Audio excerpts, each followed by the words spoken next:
시편 104편 10절부터 23절까지입니다. 10절에 여호와께서 샘을 골짜기에서 솟아나게 하시고 산 사이에 흐르게 하사 각종 들짐승에게 마시게 하시니 들나귀들도 해갈하며 공중의 새들도 그 가에서 깃들이며 나뭇가지 사이에서 지저 기는도다. 그가 그의 누각에서부터 산에 물을 부어주시니 주께서 하시는 일의 결실이 땅을 만족시켜 주는도다. 그가 가축을 위한 풀과 사람을 위한 채소를 자라게 하시며 땅에서 먹을 것이 나게 하셔서 사람의 마음을 기쁘게 하는 포도주와 사람의 얼굴을 윤택케 하는 기름과 사람의 마음을 힘있게 하는 양식을 주셨도다. 여호와의 나무에는 물이 흡족하며 그가 심으신 레바논 백향 목들이로다. 새들이 그 속에서 깃들이며 학은 잣나무로 집을 사는도다. 높은 산들은 사냥을 위하며 바위는 너구리의 피난처로다.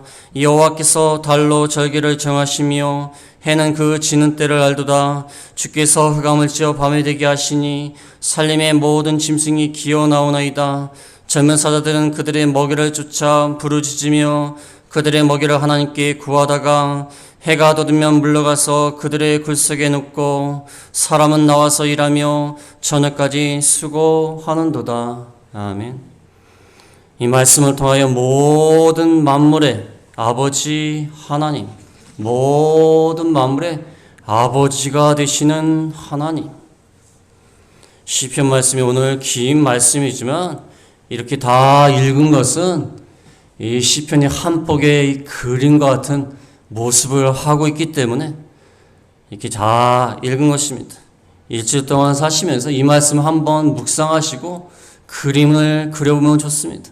여호와께서 샘을 솟아나게 하시고 들짐승에게 마시게 하시고 공중의 새들도 지저귀고 이러한 자연의 아름다움, 이것을 다 주관하시는 모든 만물의 아버지가 되시는 하나님에 대해서 나와 있습니다. 옛날 가장들 보면, 요즘은 맞벌이를 많이 하지만 옛날 가장들 보면은 가장에 나가서 모든 가정의 경제를 책임졌습니다. 아침 일찍부터 나가서 수고해서 돈을 벌어서 아내 되는 분은 그것을 가지고 살림을 하고 자녀들을 먹여 살리고 그렇게 하였습니다. 그래서 옛날 어르신들 보면은 상이 있으면은 상 딱 중앙에 아버지가 딱 앉아 계시고 그 다음에 옆에 자녀들이 있고 그 다음에 아내 되신 분이 부지런히 음식을 나르고 아버지가 한술 들기 전에는 아무도 먹지 않고 기다리다가 한술 딱 들면은 그제서 이제 먹기 시작하고 아버지가 한번 모여라 그러면 내가 할 말 있다 그러면은 다 또 모여가지고 옛날에 아버지 권위가 대단했어. 요즘이야 남편이 요즘 아내가 더 위에 있습니다. 아내가 더 위에 있지만 옛날에는 이 가장의 권위가 대단했습니다. 가장이 탁 앉아가지고 옛날에 저희 친척들 모이면요 저희 할아버님이 딱 중앙에 앉아있고 옆에 자녀들 그러니까 큰아버지 작은아버지들이 다 모여있고 제 손주 손녀들이 저 뒤에 쌍에 앉아있고 그런 모습을 볼 수가 있어요. 이 가장의 모습, 모든 가정의 경제를 책임지는 가장의 모습, 이것이 오늘 나오는 하나님 아버지의 모습이 아닐까. 그래서 하나님을 아버지 하나님이라고 그래요. 아버지 하나님. 우리의 모든 만물을 만드시고 보호하시고 돌보신 하나님, 아버지 되신 그 하나님께서 오늘 이 시편 한 폭의 그림 같은 말씀을 통하여 우리 인간뿐만 아니라 모든 만물들을 창조하실 뿐만 아니라 돌보시고 유지하시는 그러한 모습을 볼 수가 있습니다. 한 폭의 그림과 같은 시편 말씀 보면 참 좋은 말씀이 많아요. 한 폭의 그림 같은 그런 말씀으로 우리에게 비춰주고 있습니다. 우리가 많은 여행을 할 때가 있습니다. 산에 구경 가서 산에 있는 나무도 보고 물고기도 내울가에 있는 물고기도 보고 그 다음에 지는 태양도 보고 구름도 보고 여러 또 짐승들도 가끔씩 보기도 하고 이 모든 만물들을 하나님이 참 아름답게 창조하셨어요. 아름답게 창조하시고 하나님은 창조하실 뿐만 아니라 돌보시는 하나님. 아니 아버지가 돼가지고 자녀만 낳고 기르지 않으면 자녀들이 뭐라고 얘기합니까? 아니 아빠는 왜 날 낳았냐고. 아니 낳았으면 잘 길러야지. 왜 돌보질 않냐고. 낳기만 한다야? 그렇게 자녀들이 불평하지 않습니까? 아버지가 자녀를 낳았으면 책임지고 돌봐야 되는 것입니다. 왜냐하면 그 자녀의 아버지니까. 아버지기 때문에. 하나님도 마찬가지. 우리 모든 만물을 만드시고 책임지시는 이유는 아버지 되신 하나님이시기 때문입니다. 그래서 모든 만물을 다스리시는 하나님. 첫 번째로 말씀드릴 것은 모든 만물을 주관하시는 분은 하나님이시다. 모든 만물을 주관하시는 분은 하나님이시다. 모든 만물의 주인은 하나님이다. 여기 10절에 뭐라고 나와 있죠? 여호와께서 하셨다는 거예요. 19절에도 여호와께서 달로 절기를 정하시며 20절에도 주께서, 물론 히브리 원문에는 하나님이란 말이 안 나와 있지만 그가로 되어 있지만 문맥상 하나님입니다. 하나님께서 하셨다는 거예요. 여호와께서, 주께서 하셨다. 주께서 만물을 만드실 뿐만 아니라 주관하신다. 샘을 솟아나기도 하시고 달로 절기를 정하시기도 하시고 흑암을 지어 밤이 되게 하시기도 하시고, 모든 여기에 나와 있는 말씀이 시작이 하나님이 하신다는 거예요. 하나님이 다 주관하시는 거예요. 이 모든 만물이 뭐 저절로 되는 것이 아닙니다. 뭐 저절로 움직이나 보다. 저절로 태양이 뜨고, 저절로 우리가 심으니까 저절로 나오고, 알아서 나오고, 그게 아니에요. 알아서 우리가 숨쉬고 살고, 동물도 또 알아서 먹을 거 찾아다니고, 그런 것이 아니에요. 우연히 만들어지고, 우연히 된 것이 아닙니다. 우연히 돌아가는 게 아니에요. 여러분, 우연히 돌아가는 게 있습니까? 우연히 돌아가는 게 있어요? 우리 집안에 보면은 냉장고가 돌아가고, 세탁기에 빨래를 하면 세탁기가 돌아가고, 밥을 하면은 밥이 알아서, 요즘은 그렇지 않습니까? 밥 다 됐어요. 그런, 하여튼 음성이 들리지 않습니까? 그 밥이 되지 않습니까? 그게 저절로 되는 겁니까? 세탁기를 돌린 사람이 없는데 세탁기가 저절로 돌아갑니까? 아니, 냉장고에 스위치를 킨 사람이 없는데 저절로 돌아갑니까? 아니, 밥을 갖다 해주도 않는데 밥이 알아서 돌아갑니까? 그런 게 어디 있어요? 세상의 모든 만물이요, 알아서 돌아가는 게 아니에요. 주관한 자가 되시는 하나님이 운행하시는 거예요. 하나님이 주관하시는 겁니다. 하나님이 주인이 되셔서 이끌어 가시는 거예요. 하나님이 주관자가 되신다. 제가 옛날에 중학교 때인가요? 중학교 때 기독교 학교를 다녔으면 그 언더우드 선교사가 세운 경신중학교로, 그 당시에 벌써 거의 100년 가까이, 100년 가까이 됐어요. 오래된 학교인데 선교사가 세웠어요. 언더우드라는 유명한 선교사가 세웠어요. 그 학교는 선생님들이 믿는 분이 많아요. 그래서 아이들을 데리고 놀러 가는데 바다를 한번 딱 보더니 아이들한테 그러는 거예요. 봐라! 여호와께서 저기 계시다. 그 말을 하는 거예요. 애들은 이게 뭔 소린가? 그러겠는데, 지금 생각하면 그분이 참 성령 충만하신 분이에요. 바다에 움직이는 모습을 보면서, 여호와께서 저기 계시다는 거예요. 여호와께서. 하나님이 이걸 주관하신다는 거예요.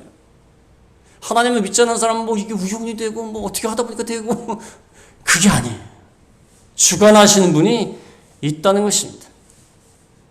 그 다음에 이 주관하신 하나님이 무슨 일을 하시냐면, 두 번째로 말씀드릴 것은 하나님은 모든 생물들을 먹여 살리신다. 모든 생물들을 먹여 살리신다. 10절부터 14절까지 보면은, 10절에 보면 여호와께서 샘을 골짜기에서 솟아나게 하시고 산 사이에 흐르게 하사 각종 들짐승에게 마시게 하시니 들나귀도 해갈하며 공중의 새들도 그가에서 깃들이며 나뭇가지 사이에서 지저 기는도다. 여호와께서 샘을 골짜기에서 솟아나게 산 사이에 흐르게 합니다. 하나님이 태초에 물을 만드셨을 때에는 이 혼돈 가운데 있었습니다. 그래서 물하고 이 땅하고 막 뒤섞여 있었어요. 이 물이라는 게요, 통제를 하지 않으면 위험합니다. 그렇지 않습니까? 해일이 일어나가지고 옛날에 그 일본에서 지진 났을 때 해일이 일어나갖고 물이 육지로 흘러들어가니까 이거 뭐 집이고 뭐가 아니라 그냥 순식간에 다 무너지는 거예요. 물이 무서워요. 순식간에 뭐 손도 못 쓰고 다 움직이는, 사람들은 그냥 구경만 하고 있어요. 뭐 어떻게 할 수가 없어요. 이 물이 통제가 되지 않고 육지로 올라오면요, 이거 뭐 지구는 정말이에요. 다 잠기는 거예요. 다 잠기는 거예요. 근데 하나님이 이 물을 갖다가 잘 통제해가지고 조절을 해가지고 많은 물은 바닷 가운데 있게 하시고, 그 다음에 일부의 물을 갖다가 지하수라든지 아니면 비를 내려서라든지 이 물을 갖다 조절을 해가지고 골짜기에서 솟아나게 하시고 산 사이에 흐르게 해서 들짐승이 마시는 겁니다. 가서 마시는 거예요. 만약에 하나님이 통제를 안 하시면 어떻게 되죠? 물이 막 넘치고 골짜기에서 넘치고 산에 다 잠기고 그러면 들짐승이 마시긴 뭘 마십니까? 물에 다 죽죠. 수장당하지 않겠습니까? 하나님이 다 조정을 해갖고 적당히 들짐승이 마실 수 있을 정도로 시내가 흐르도록 하시는 거예요. 시내가 흐르지 않고 거기다 막 폭포수같이 막 강물이 흐르면 들짐승이, 물론 폭포도 있긴 하지만 다 폭포수같이 흐른다고 생각해 보세요. 들짐승이 어떻게 그걸 마십니까? 못 마십니다. 시냇물 흐르게 해서 마시게 하신다. 들나귀들도 해갈을 한다고 했어요. 들나귀들이 지나가다가 시냇물을 마시면서 해갈을 합니다.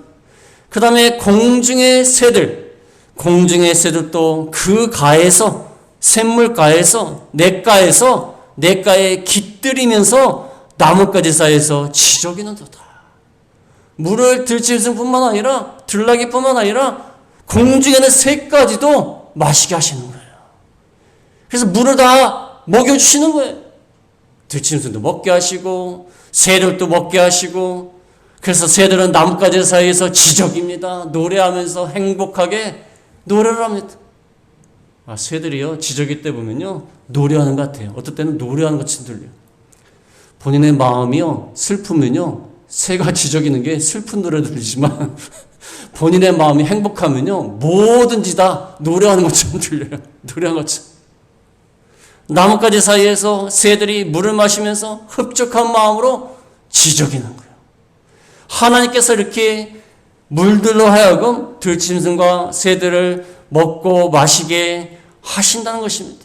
이게 얼마나 평화로운 모습이 하나님이 살려주시는 겁니다.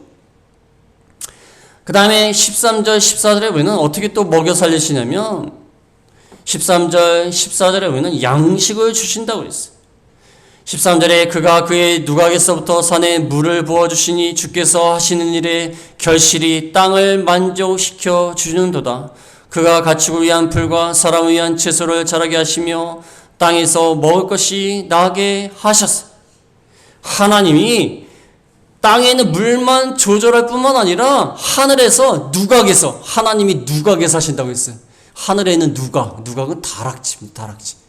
하나님이 마치 인간처럼 하늘 위에서 누각을 지어놓고 사시는 것처럼 표현을 하는 거예요. 문학적인 표현이죠. 누각을 지어놓고 하나님이 사시는데 하늘에 있는 물을 갖다가 저장해 두었다가 창문을 열고 물을 내리시는 거예요. 그게 이제 비를 내리시는 모습을 이 문학적으로 표현하는 겁니다. 하늘에서 비가 내리는데 어떻게 내리냐면 하나님이 그 누각에 살고 계시다가 물이 많은데 창을 여시고 비를 내려주신다는 거예요. 이게 얼마나 문학적인 표현입니까? 저희도 옛날에 달에 뭐가 산다고 그랬죠? 토끼하고 뭐가 산다고 그랬죠? 방아 찍는 무슨 토끼가 산다고 그러는데 달에 가보니까 아무것도 안 사는데. 아무것도 안 사는데. 근데 근데 달을 가만히 보고 있으면요, 그렇게 보여요, 또. 가끔씩, 뭐 하얀 게 사는 것 같은 느낌이 들 때가 있어요. 이게 문학적인 표현이. 누각에서부터 산에 물을 부어주셔서 비를 주시니까 이 산이라는 것은 특별히 밭과 포도원을 만들 수 있는, 경작할 수 있는 산을 말합니다. 밭과 포도원이 있는 곳에 비를 막 내려주셔가지고 땅이 결실을 통하여 만족을 합니다. 비를 적당하게 주셔가지고 식물을 키우시는 거예요. 식물을 키우신 다음에 뭘 하십니까? 14절에 보면 가축을 위한 풀과 사람을 위한 채소를 자라게 해서 땅에서 먹을 것이 나게 하셨어. 하나님 비를 주셔가지고 많은 식물을 키우게 해갖고 가축을 위한 풀과 사람을 위한 채소를 자라게 하신다는 거예요. 하나님이 물과 비를 주실 뿐만 아니라 해결하게 하실 뿐만 아니라 물만 먹고 어떻게 삽니까? 양식도 주시는 거예요. 양식도. 산에 풀이 자라게 해갖고 식물이 자라게 해갖고 포도가 자라게 해갖고 곡식이 자라게 해갖고 하나님이 먹을 것을 주신다는 거예요. 참 신기한 게 여기 앞에 개천에 보면요, 풀들은요 누가 와서 재배를 하는 사람도 없고 누가 풀을 키우는 사람 있습니까? 풀 잘 자라라 비료를 주는 사람 있습니까? 누가 풀을 배기에 바쁘지 죽이기에 바쁘지 풀을 누가 재배를 해. 그런데도요 비가 오고 나면요 알아서 자라나요. 알아서 하나님이 자라게 하시는 거예요. 가축을 먹으라고, 식물은, 곡식은 사람을 먹으라고 그렇게 하신다는 것입니다. 하나님이요 사람이나 동물이나 다 양식을 먹여 살리시는 거예요. 사람이나 동물이나 물을 줘서 해결하게 하시고 사람이나 동물이나 양식을 줘가지고 양식을 자라게 해갖고 먹여 주시는 하나님이라는 것입니다. 시편 147편 9절에 보면 시편 147편 9절에 들짐승과 우는 까마귀 새끼에게 먹을 것을 주시는도다. 들짐승과 우는 까마귀 새끼에게. 참 이 문학적인 표현 아닙니까? 그냥 까마귀가 아니라 우는 까마귀 새끼에게. 우는 까마귀 새끼에게도 먹을 것을 다 주시는 거예요. 키우신 하나님이세요. 먹을 것과 마실 것을 주시는 이러한 하나님이 되신다는 것입니다. 과거에는 이 비가 오는 것은 비가 오신다고 했어요. 비가 오신다. 얼마나 귀하면 비가 오신다고 그랬어요. 옛날에 비가 안 오면 농사가 되나요? 그러니까 비가 오면 너무 반가운 거예요. 그래서 비를 내리는 신이 따로 있어요. 이스라엘 당시에도 비를 내리는 신이 있어요. 비를 내리는 신이 있어요. 그 신에게 막 빌면 이제 비가 오는 거예요. 막 빌면 비가 와요. 기우제를 드리면요 반드시 비가 온대요. 왜 그런지 아십니까? 비가 올 때까지 기우제를 드리기 때문에 기우제를 드리면 반드시 비가 온대요. 왜냐하면 비가 올 때까지 기우제를 드리니까. 옛날 기우제 많이 드리지 않습니까? 근데 그게 아니라 하나님이 비를 내려서 우리를 먹여 살려 주시는 하나님이 되신다는 것입니다. 그래서 우리가 무엇을 먹을까 무엇을 마실까 걱정하면 안 돼요. 우는 까마귀 새끼에게도 먹을 수 주지 않습니까? 우리가 우는 까마귀 새끼만도 못하겠습니까? 그렇지 않습니까? 하나님이 우리가 믿음을 잘 지키면 하나님이 알아서 다 하신다는 거야. 모든 마음으로 다 책임지시는 하나님이신데 우리 생명 하나를 책임 못 지겠습니까? 어떤 믿음 좋으신 분이 있는데 믿음이 좋으셔가지고 막 큰 소리 치요. 하나님만 믿으면 다 된다는. 근데 나중에 퇴직을 하고 나이가 들고 병이 들고 그러시니까 막 걱정을 하시는 거예요. 큰 소리 다 치시고 하나님 믿으면 다 된다는 거예요. 뭘 먹고 걱정하냐. 근데 본인이 퇴직을 하고 어렵게 되니까 내가 이제 먹고 사나. 몸도 아프고 힘들어 죽겠는데. 그래서 하나님만 믿으시라고 했어요. 하나님만 믿으시라고. 저도 모르겠어요. 큰 소리 치. 우리가 다 큰 소리 칠 건 아니지만 그래도 하나님은 믿어야 돼요. 하나님을. 모든 마음으로 책임져 주시는 하나님 아닙니까? 들짐승, 들나귀, 가축, 우는 까마귀 새끼조차도 하나님이 먹을 것과 마실 것을 주신다는 것입니다. 그 다음에 세 번째는 하나님이 모든 생물에게 만족과 기쁨을 주신다. 만족하게 하시고 기뻐하게 하신다. 15절, 16절에 보면은 15절에 사람의 마음을 기쁘게 하는 포도주와 사람의 얼굴을 윤택케 하는 기름과 사람의 마음을 힘있게 하는 양식을 주셨도다. 여호와의 나무에는 물이 흡족하며 그가 심으신 레바논 백향목 들에로다. 사람의 마음을 기쁘게 하는 포도주, 얼굴을 윤택하게 하는 기름, 마음을 힘있게 하는 양식을 다 주셨어요. 마음을 기쁘게 하는 활력을 주고 행복감을 주고 그러한 포도주와 기름과 양식을 다 주셨어요. 맛있는 음식을 주시고 맛있는 음료를 주시고 얼굴을 빛나게 하는 기름을 주셔서 빛나게. 옛날에는 기름을 발랐어요.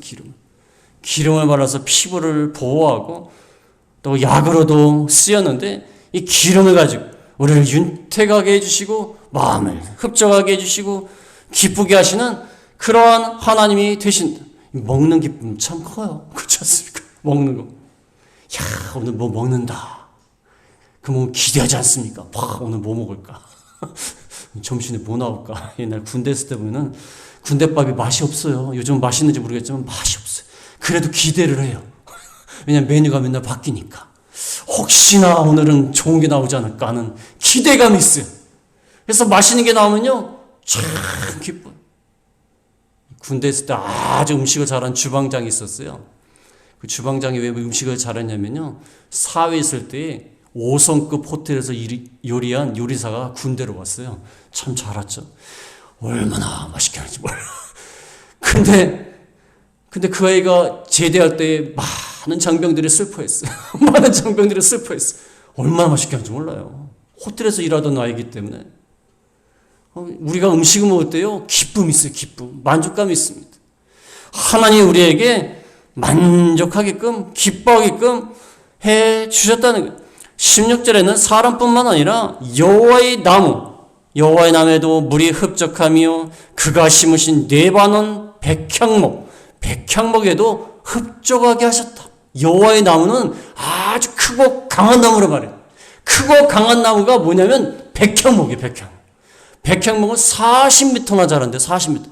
세상에 40m면 아파트 한 10층 높이 아닙니까? 얼마나 높이 자랍니까? 아주 크고 또 단단해요. 그래서 솔로몬 이걸 가지고 궁궐을 졌지 않습니까? 크고 아주 단단한 나무. 이 나무에도 하나님이 흡족하게끔 물을 주셨다는 거야. 흡족하게끔, 단단히 자라게끔 하나님이 물을 주셨다는 거예요. 그래서 하나님이 사람과 동물에게 만족과 기쁨을 주시는 거예요. 이렇게 우리에게 행복을 주시는 그러한 하나님이 되신다는 것입니다. 그래서 우리가 누리고 있는 것들, 기뻐하는 모든 것들이 다 하나님께로부터 나온 것입니다. 그렇지 않습니까? 하나님께로부터 나오지 않은 것이 어디 있습니까? 우리가 마시는 물, 우리가 먹는 음식, 우리가 누리는 모든 자연 환경 다 하나님이 주관해 주신다는 것입니다. 누구에게 받겠습니까? 우리가 이렇게 자연을 꾸미고 우리 스스로 양식을 마련하다고 우리가 우리 자신의 힘으로 물을 마련하고 공기를 마련한다면 할 수가 없어요. 어떻게 할 수가 있겠습니까? 하나님이 다 그렇게 하셨다는 거예요. 그 다음에 네 번째는 하나님은 모든 생물에게 거처를 주셨다. 거할 수 있는 장소를 주셨다. 17절, 18절에 보면은 17절에 새들이 그 속에 깃들이며 학은 잣나무로 집을 삼는도다. 높은 산들은 사냥을 위하며 바위는 너구리의 피난처로다. 새들이 아까 16절에 나오는 그 나무, 잘 자란 나무에 깃들입니다. 거기 살아요. 새들은 나무에 둥지를 짓고 사는 거예요.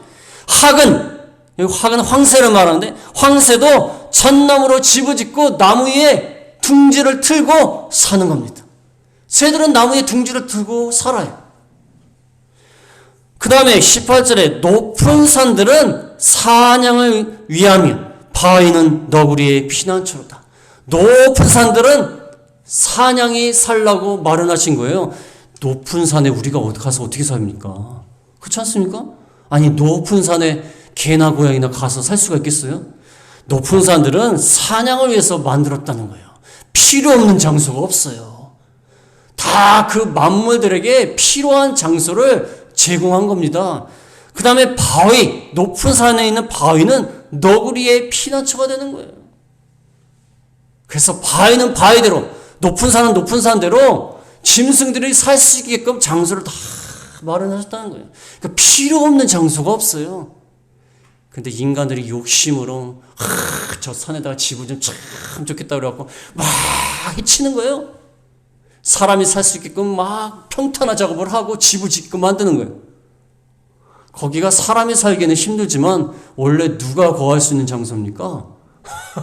거기에 거할 수 있는 알맞은 동물들이 있는 거예요. 동물들을 거쳐. 사람이 보기에는 뭐 이런데 이거 좀 평탄하게 만들어서 집을 지어야지 않겠어? 그러면서 막 갈아내지만 그 평탄하지 않고 비탈진 곳에 살만한 동물들이 따로 있는 거예요. 그러니까 하나님이 그렇게 만드신 거예요.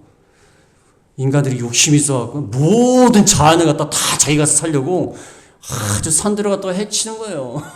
거기에 살만한 생물들이 있는 거예요. 하나님이 그 거처를 마련하신 거예요. 그걸 갖다가 왜 인간 위주로 생각하는 거야? 인간 위주. 산에 갔더니 너무 비탈지고 산에 갔더니 너무 벌레도 많고 그러니까 여기다가 막 평탄화를 딱 시키고 집을 잘 지어놔갖고 벌레들을 한 마리도 못 들어오게 하고 편하게 살고 싶다. 그 인간 위주로 생각하는 거예요. 거기에는 그 생물들이 맞는 장소예요. 그래서 하나님이 거처를 이렇게 마련해 주셨다는 거예요. 그래서 하나님이 모든 생물들이 다 살 수 있게끔 하셨다는 거예요. 어떤 분이 그런 말씀하는 거예요. 아무리 대한민국을 많이 돌아다니고 아파트도 많고 집은 많은데 내 집은 없다. 내 집은 없다. 이렇게 집이 많은데 내 집이 없다는 내 집이. 부동산 값은 얼마나 또 비쌉니까? 이게 인간의 탐욕 아닙니까? 한 사람이 너무 몇천씩 가지고 투기를 하고 하나님은 모든 생물들, 모든 만물들이 살 수 있게끔 다 마련해 줬는데 인간은 그냥 탐욕스럽게 자기가 살지도 않으면서 막 가지고 그냥 누리고 살고 즐기고 그러고 있는 겁니다. 또 한편으로는 이 말씀을 보면서 우리가 생각할 것은 하나님께 모든 걸 맡겨야 돼요. 사냥이나 너구리도 살만한 것을 하나님이 마련해 주셨는데 우리가 살만한 거처를 하나님이 마련해 주시지 않겠습니까? 하나님께 믿고 나가야 돼요. 부동산 값이 아무리 비싸도 하나님께 믿고 나가야 돼요. 하나님이 다 마련해 주셨다. 우리가 너구리와 사냥보다는 낫지 않을까? 그런 생각을 하시면서 하나님이 다 마련해 주신다는 것입니다.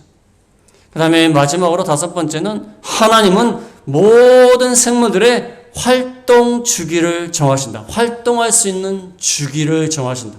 주기라는 것은 이렇게 계속 반복되는 것을 말합니다. 낮과 밤이라든지 계절이라든지 그 활동할 수 있는 주기를 정하셨다는 거예요. 19절에 보면은 19절에 여호와께서 달로 절기를 정하시며 해는 그 지는 때를 알도다. 주께서 흑암을 찌어 밤이 되게 하시니 살림의 모든 짐승이 기어 나오나이다. 젊은 사자들은 그들의 먹이를 쫓아 부르짖으며 그들의 먹이를 하나님께 구하다가 해가 돋으면 물러가서 그들의 글 속에 눕고 사람은 나와서 일하며 저녁까지 수고하는도다. 하나님이 달을 만드셔서 절기를 정하셨다. 확실히 절기는요 양력보다 음력이 정확합니다. 달을 보고 정했기 때문에 농사 짓는 분들이 달을 보면서 달력을 만들었기 때문에 절기는 달로 정하는 것입니다. 달을 만드셔갖고 순환되는 이 절기를 정하신 거예요. 그 다음에 해는 그 지는 때를 알도다. 해는 낮과 밤이 바뀌는 겁니다. 그래서 정확하게 해가 동쪽에서 떠서 서쪽에서 져갖고 정확하게 낮이 되고 밤으로 되고 또 밤이 또 낮이 되고 이렇게 서로 이렇게 순환하는 거예요. 계속해서.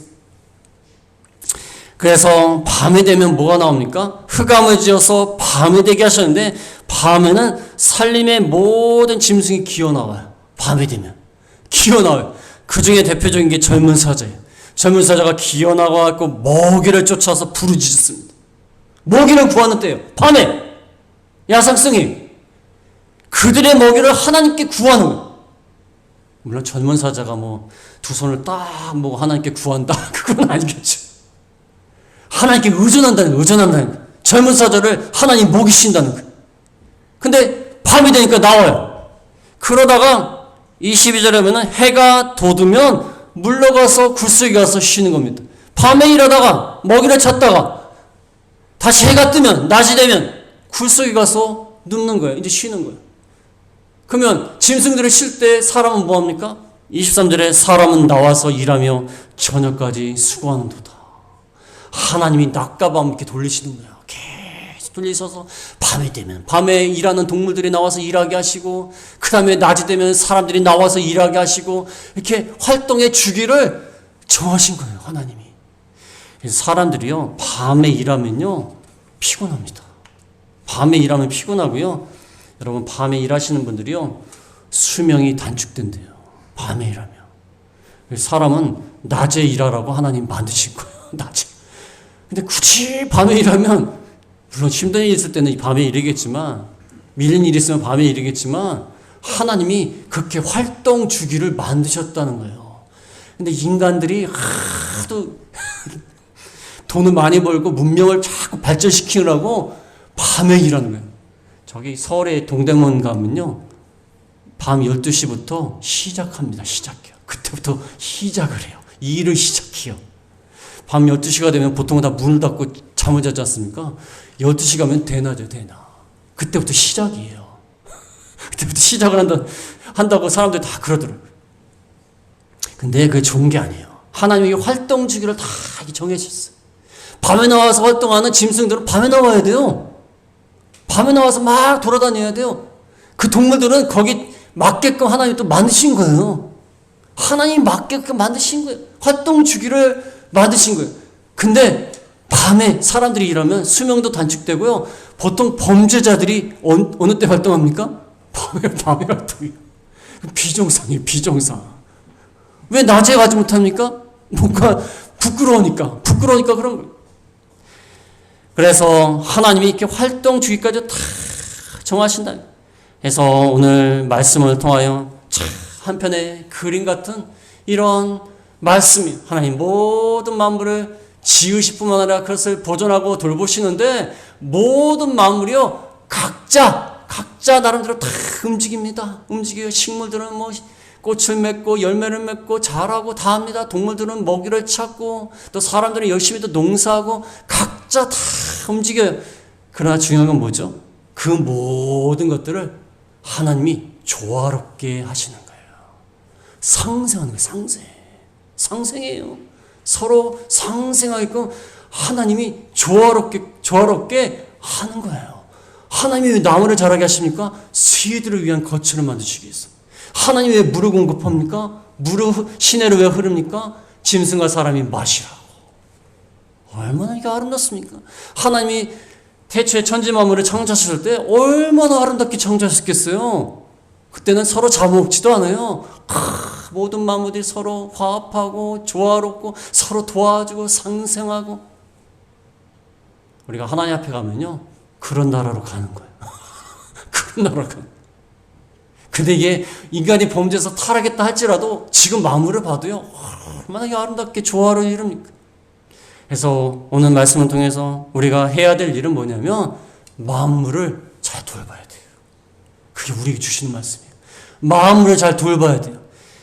그래서 옛날에는 저는 필요한 물건 있으면 좀 샀는데 요즘 안 사요. 왜 안 사냐면 돈은 절약한 것도 있지만 자꾸 사면요 이 만물을 해치는 거예요.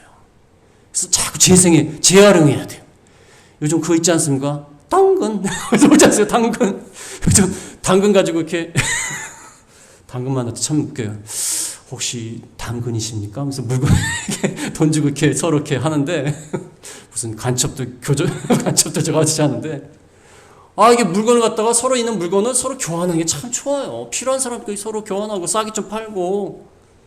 그래서 우리가 만물에 잘 돌봐야 돼요. 재활용도 잘해야 되고 청소도 잘해야 되고 함부로 물건 했지만 함부로 물건을 갖다가 막 만들어내고 함부로 사고 그래도 안 되고. 그래서 하나님이 주시는 이 만물을 잘 보존하고 다스리는 저희가 다 되겠습니다.